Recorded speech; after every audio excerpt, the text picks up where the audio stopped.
Welcome to the tutorial explaining what SupportNet is and how to access it. SupportNet is a tool you can use to access a lot of services available to you at Southeast. It provides you with access to your Success network, including services available to you, appointment scheduling with your advisor and others, and requesting assistance. Some examples of the services include the bookstore, where you can find and purchase additional resources, student financial services, textbook rental, and many more. Upon login, you should see your Success network. These personal resources are there to help guide you on your pathway to success. To see a list of additional resources, click the button Show Other Services.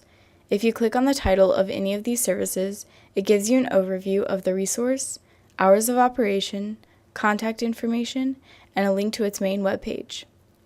Not only does SupportNet have all of these services in one place, but it also provides a quick way of viewing messages sent through SupportNet, your current and future courses, and the ability to request help, whether it be academic, financial help, or other assistance. Please review our other videos about SupportNet for more in-depth information. If you have any further questions, feel free to contact your advisor or view the website at www.semo.edu/SupportNet.